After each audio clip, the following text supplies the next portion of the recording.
Your sister deserved that house. You should be honored to help my parents. Said after I confronted them about the mortgage they'd secretly taken out in my name. So I said I'm honored to see you all in prison. I'm going to start with the moment my world basically imploded. It was a Tuesday morning, 11:43 a.m.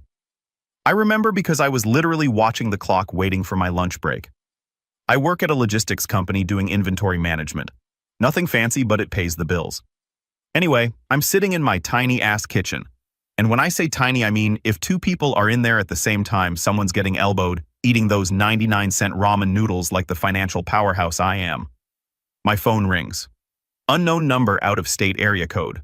Normally, I'd let it go to voicemail because who actually answers random calls anymore, but I was bored and figured why not. Hello, I say, probably sounding like I had food in my mouth because, well, I did. Is this Nathan Reynolds? The voice was all business. No, how are you today? Straight to the point. Yeah, that's me. This is Tracy from Silver Oak Mortgage Servicing. We're calling about the delinquent balance on your mortgage account. We've sent several notices to your address and haven't received any response. I literally stopped chewing like mid-bite. Noodles hanging out of my mouth like some kind of confused pasta monster. Hold up. What mortgage? Tracy didn't even pause. The mortgage associated with the property at 412 Lavender Drive in Millbrook Heights. Your name is listed as the primary borrower. Current outstanding balance is $463,117.83. I'm not even kidding. I started laughing. Like actually belly laughing. It was so absurd. I thought someone was pranking me. Lady, I think you've got the wrong Nathan Reynolds. I rent a 600-foot apartment and my bed is on the floor. My biggest financial decision this month was whether to buy name brand mac and cheese or stick with the store brand. I don't even own a couch, let alone a $500,000 house. Tracy sounded like she'd heard this song and dance before. Sir, I understand your confusion, but I need to verify some information. But then Tracy starts asking for my personal info. Social security number, date of birth, mother's maiden name, and everything matched. Everything. The loan was real. It was in my name, and it was defaulted. I felt the blood drain from my face. You know that feeling when you're about to get hit by a truck and your brain just starts screaming? That was me. My hands actually went cold and I had to put the phone on speaker because I was shaking too bad to hold it. Get this. About a year and a half earlier, someone had taken out a mortgage using my identity. They bought a house in some suburb I'd never heard of and defaulted within 10 months. The co-signer, my dad. That's when everything clicked. And I was about to lose my absolute mind. See, here's the thing about my family that you need to understand. I'm the middle kid. Got an older brother who's basically perfect married. His college sweetheart works in finance. Lives in some McMansion with 2.5 kids and a golden retriever. Then there's my younger sister, Rachel. She's 27, 5 years younger than me, and she's been the family princess since day one. Rachel's always been finding herself yoga instructor for 6 months, then a life coach. Then she was going to be an influencer, always in designer athleisure, always talking about manifesting her dreams and aligning with abundance. My parents have been bankrolling her lifestyle since she graduated college with a communications degree she's never used. Meanwhile, me, I've been working since I was 16. Paid my own way through community college, got a decent job, never asked for handouts. I'm the responsible one who doesn't need help. The invisible kid who just handles his own crap and stays out of the way. But apparently I wasn't invisible enough to keep them from using my identity to buy Rachel her dream house. I hung up on Tracy and immediately called my dad. He answered like he always does, annoyed that someone dared interrupt his retirement. Nate, what's up? Did you co-sign a mortgage with my name on it? Dead silence, like the kind of silence that's so loud it makes your ears ring. Why would you think that? He finally asked, but way too fast. Like he'd been rehearsing the answer.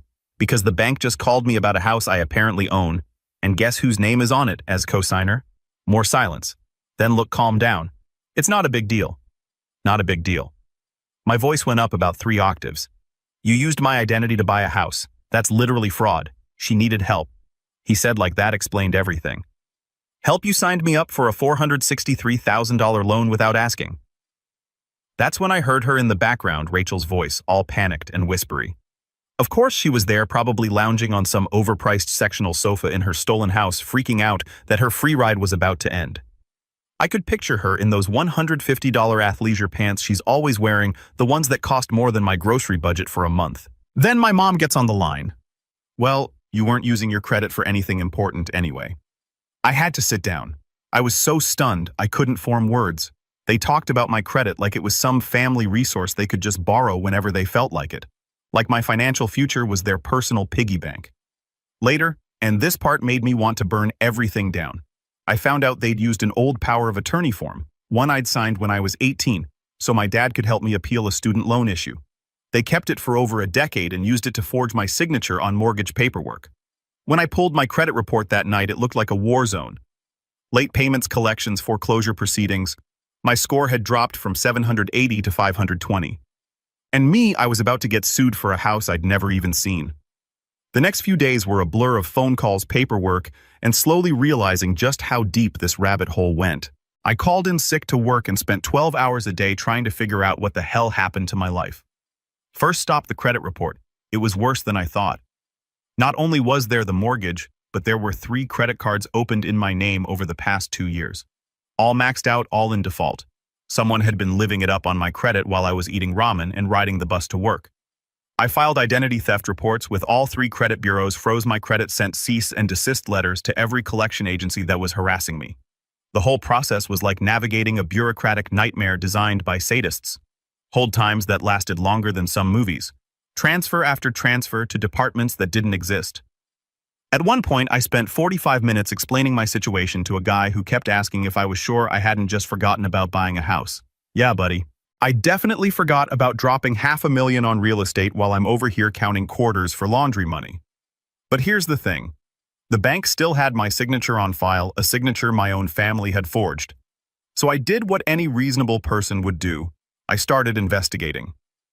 Turns out Rachel hadn't just moved into this house. She'd been posting about it on social media for over a year. Instagram stories from her dream home, Facebook posts about grateful living, TikTok showing off her walk-in closet. She had a whole highlight reel called House Goals where she's posing in front of granite countertops and a kitchen island that cost more than I make in 6 months. But here's what really pissed me off. While I'm getting collection calls and foreclosure notices, she's throwing parties, wine nights with her yoga friends, manifestation circles in the living room. She even hosted a vision board workshop where she charged people $200 to cut pictures out of magazines in her stolen house. The audacity was unreal. I started digging deeper, called the mortgage company, pretended to be verifying information, found out the application listed my income as $147,000 a year. I've never made more than $63,000 in my life. The employment verification said I was a senior operations director at some company I'd never heard of. So not only did they steal my identity, they completely fabricated my entire financial profile to qualify for the loan. But wait, it gets better. I drove by the house one weekend just to see what $500,000 of my ruined credit had bought. It's in one of those new developments where all the houses look exactly the same and the HOA probably fines you for having the wrong shade of beige mailbox. Big modern with those huge windows that scream, "I have more money than sense." Rachel's white Mercedes was in the driveway. Because of course it was. I sat there for maybe 10 minutes just staring at this house that was technically mine, but that I'd never be able to afford, watching my sister live her best life on my dime. A jogger ran past some soccer mom in designer workout gear that probably cost more than my car payment. She gave me a suspicious look like I was casing the joint. If only she knew I was the guy actually paying for half the houses in this neighborhood through identity theft. That's when something inside me snapped. I'd always been the good son, the quiet one who didn't make waves, the one who cleaned up his own messes and never asked for help. But they'd taken everything from me. My credit, my financial future, my ability to ever buy a house of my own. And they expected me to just smile and take it. Nah, I was done being the family doormat. Actually, scratch that. I wasn't just done being the doormat. I was about to become their worst freaking nightmare. So, here's where I probably should have just called the cops and let them handle it. Normal people would have filed a police report, hired a lawyer, gone through proper channels. But I wasn't feeling particularly normal at this point. I was feeling strategic. See, the thing about being the ignored middle child is you get really good at observing. You learn to pay attention to notice things other people miss. And what I'd noticed over the years is that my family operated on a very simple principle. Rachel gets what Rachel wants, and everyone else figures out how to make it work. Well, I was about to flip that script. First thing I did was document everything. And I mean everything. Screenshots of Rachel's social media posts, photos of her car in the driveway. I even took pictures of her posting packages by the front door. Designer clothes from companies I couldn't pronounce. Organic meal kits that cost more per day than I spend on food in a week. Copies of every letter from the mortgage company. I started a spreadsheet tracking every payment, every late fee, every collection notice. I was building a case like I was the FBI going after a mob boss. The spreadsheet was honestly therapeutic. Color-coded tabs cross-referenced data hyperlinks to supporting documents. My coworkers would have been impressed. I'd never been this organized about anything in my life. But I guess nothing motivates you like righteous fury and the prospect of financial ruin. But I needed help, professional help. So I called my friend Jenna from college. Now, Jenna and I weren't super close or anything, but we'd kept in touch over the years. She's a lawyer now, specializes in identity theft and financial fraud, smart as hell, and tougher than a $2 steak. She owes me a favor from when I helped her move during a rainstorm. And everyone else bailed, plus she hates bullies. And what my family did was pure bullying. I called her on a Friday afternoon. Jenna, I need to ask you something and it's going to sound crazy, try me. So I told her everything. The mortgage, the forged signature, Rachel living in the house, my parents acting like it was no big deal.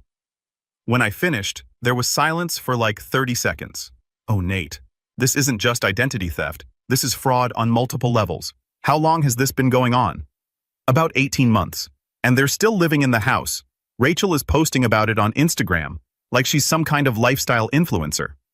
Jenna laughed, but it wasn't a happy laugh. It was the kind of laugh lawyers make when they smell blood in the water. Oh, we're going to bury them. Can you come in Monday? Bring everything you've got. Monday couldn't come fast enough. I'm fast.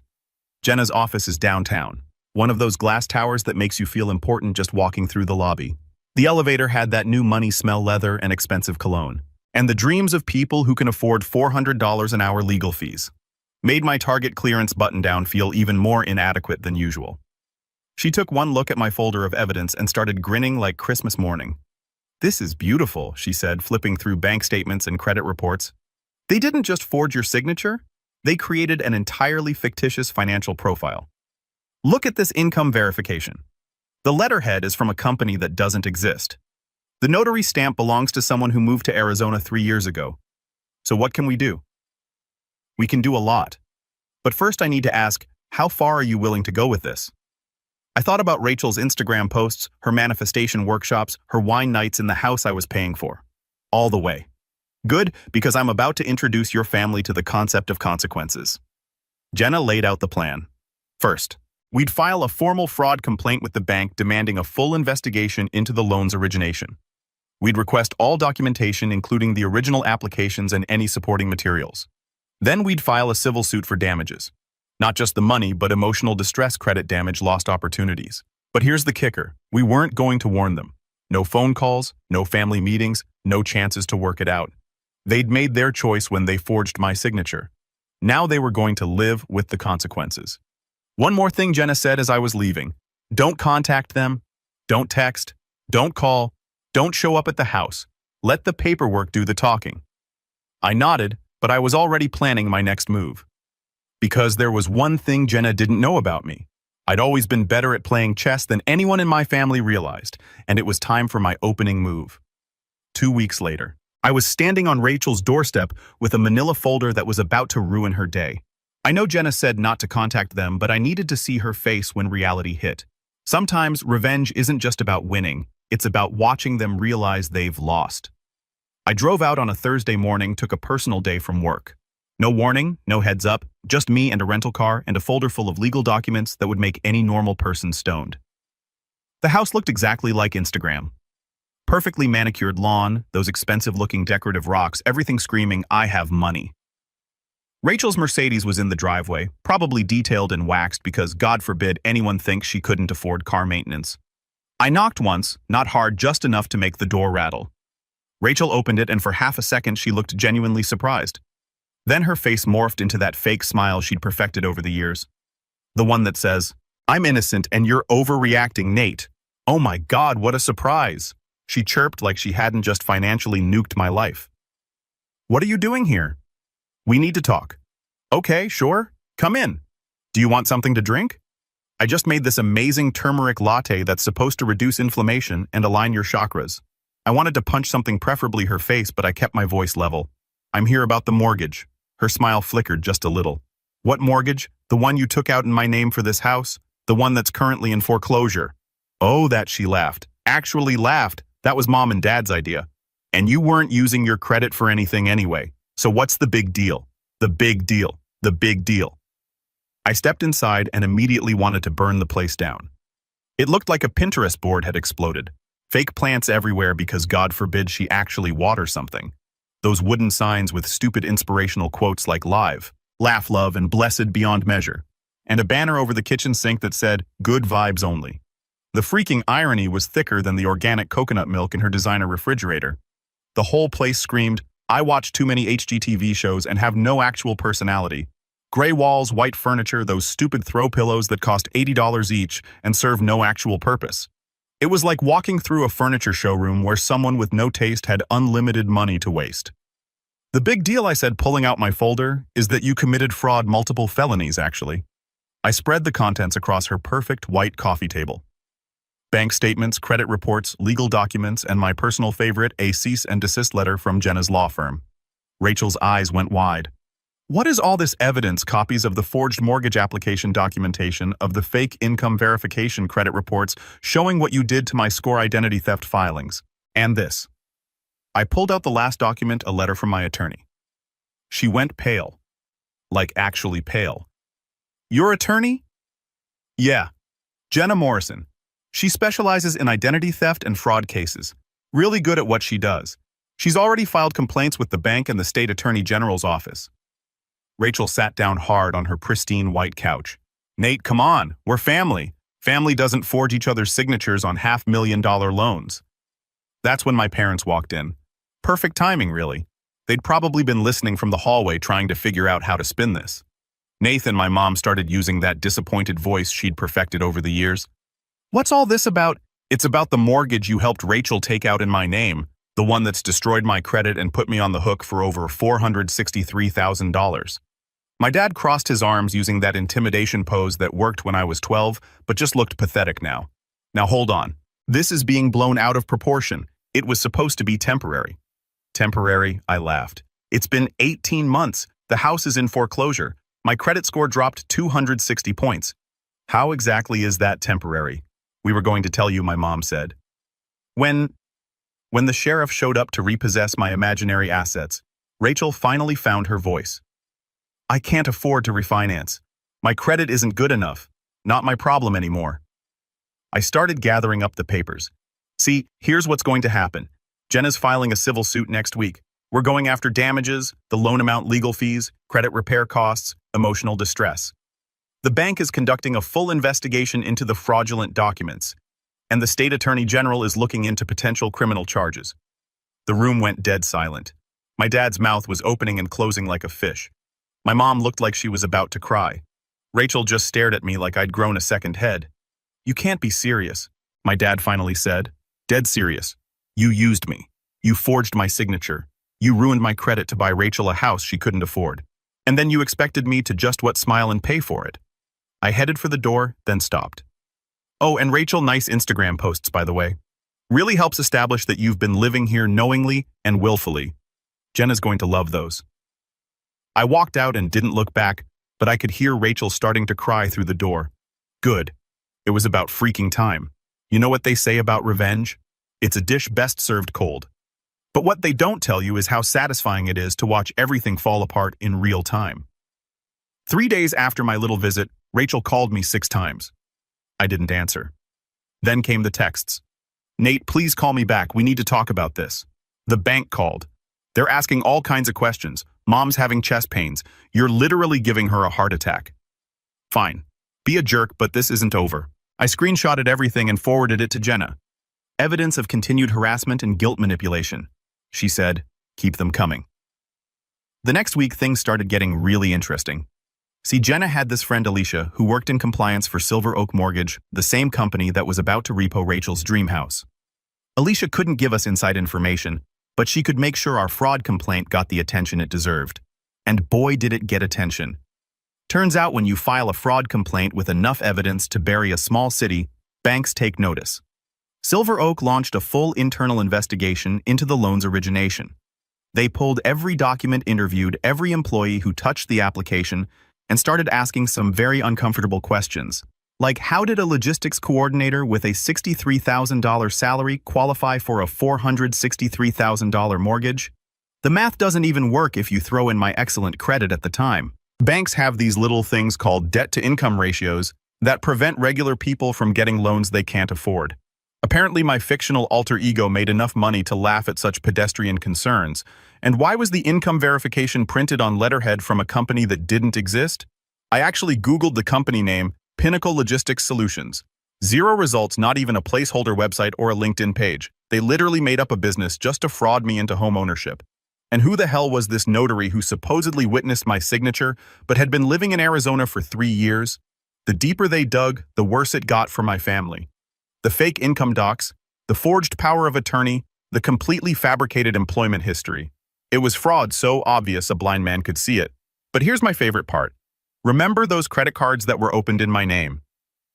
Turns out Rachel had been using them like her personal ATM, designer clothes, spa treatments, her stupid manifestation retreats. She'd racked up over $40,000 in debt across 3 cards, all in my name, all while posting about financial freedom on social media. The receipts were wild. $400 for something called Reiki energy cleansing, $200 for crystal-infused water therapy, a $1,500 charge to a place called Divine Feminine Awakening Retreat, where apparently you pay premium prices to sit in a circle and talk about your feelings while eating overpriced organic snacks. Jenna subpoenaed her bank records as part of the civil suit. What they showed was beautiful. Rachel wasn't just broke. She was hemorrhaging money like a fire hydrant.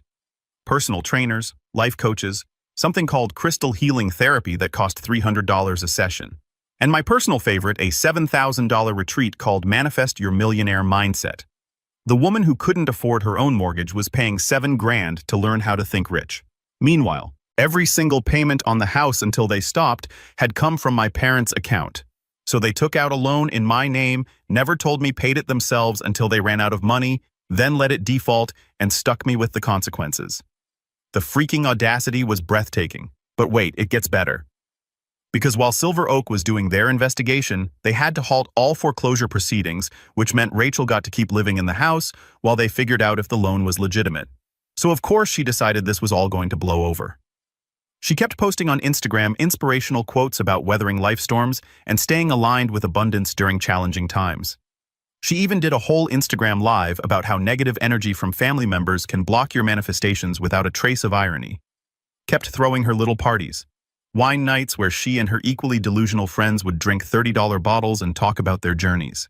Even started a GoFundMe for unexpected legal expenses where she painted herself as the victim of a family misunderstanding. The GoFundMe description was a masterpiece of delusion. Hi, beautiful souls. As many of you know, I'm going through a challenging time with some family drama that's affecting my living situation. Some people don't understand the power of manifestation and abundance, and they're trying to use legal tactics to block my blessings. Any support would be deeply appreciated as I navigate this difficult journey. I'm not kidding. She literally crowdfunded her legal defense for committing fraud against her own brother, and people donated. Apparently, there's a whole community of idiots out there who believe that financial responsibility is just another form of negative thinking. That's when I knew she still didn't get it. She thought this was just another mess that mommy and daddy would fix. Another problem that would go away if she ignored it long enough. She was about to learn how wrong she was, because Jenna had been busy, while Rachel was manifesting her way out of consequences. Jenna was building a case that would make prosecutors weep with joy. She documented everything. The forged signatures, the fake income verification, the fraudulent credit applications. She'd interviewed witnesses, gathered evidence, and prepared a civil suit so airtight it could survive a nuclear blast. But the real kicker, she'd also sent everything to the district attorney's office, because identity theft isn't just a civil matter, it's a felony. And when you steal over $500,000 using someone else's identity, prosecutors tend to take that personally. The criminal referral went through on a Tuesday. By Friday, Rachel had 2 detectives at her door asking some very pointed questions about mortgage fraud and identity theft. I found out because she called me sobbing, begging me to make this stop. I let it go to voicemail. Then I played the message for Jenna while we had coffee. That sound, Jenna said, stirring her latte. Is the sound of consequences finally catching up? I smiled. We were just getting started. The criminal investigation moved faster than I expected. Turns out when you hand prosecutors a slam dunk case with more evidence than they know what to do with, they don't waste time. Detective Martinez called me on a Monday morning. Professional, straightforward, no nonsense. Mr. Reynolds, we've reviewed the evidence you provided regarding the fraudulent mortgage. We'd like you to come in and give a formal statement. Best Monday ever.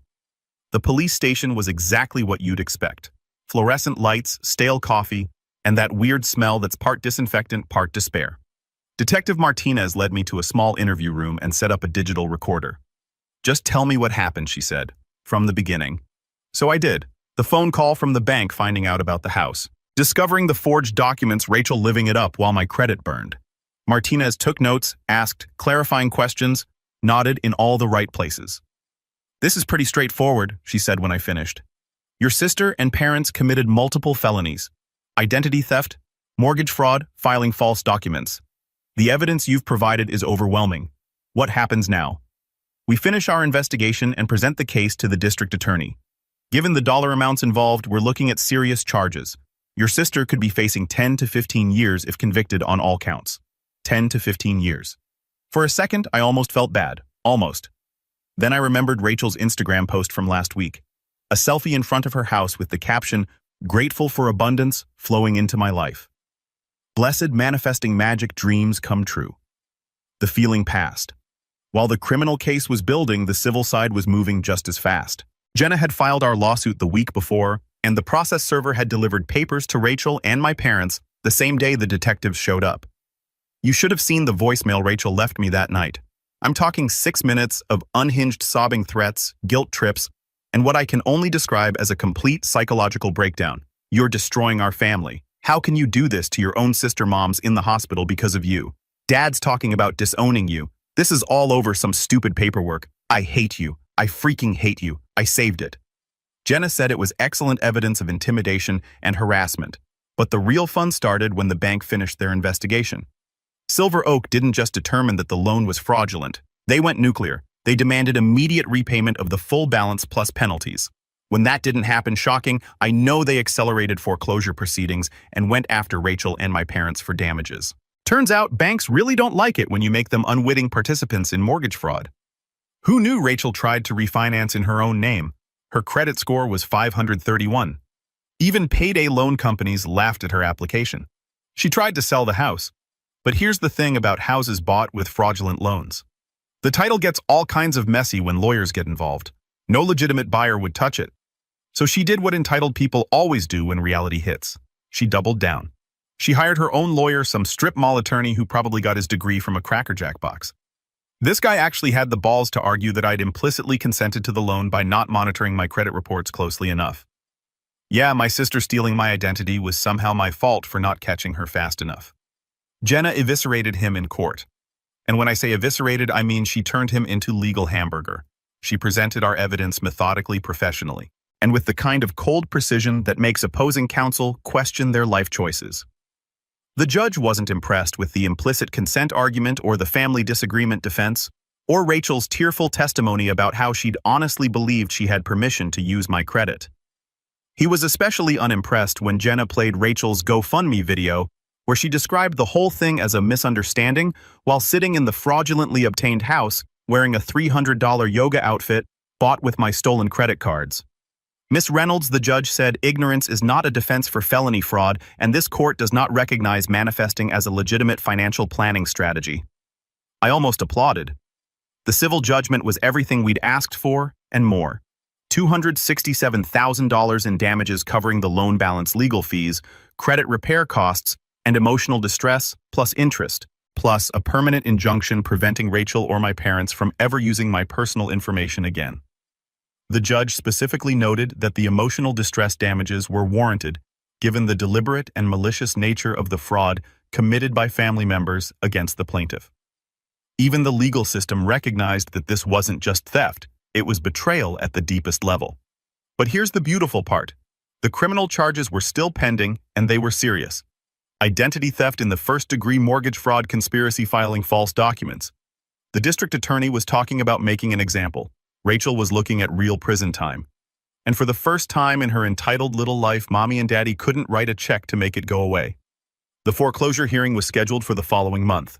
I made sure to get the date and time from Jenna because I was absolutely going to be there to watch. The foreclosure hearing was everything I'd hoped for, and more. Picture this. A gray courthouse conference room that smelled like old coffee and broken dreams. Rachel sitting at a cheap folding table, with her discount lawyer wearing a white blazer that probably cost more than my rent, clutching a Starbucks cup like it was a life preserver. She saw me walk in and her face just crumbled like watching a sandcastle get hit by a wave.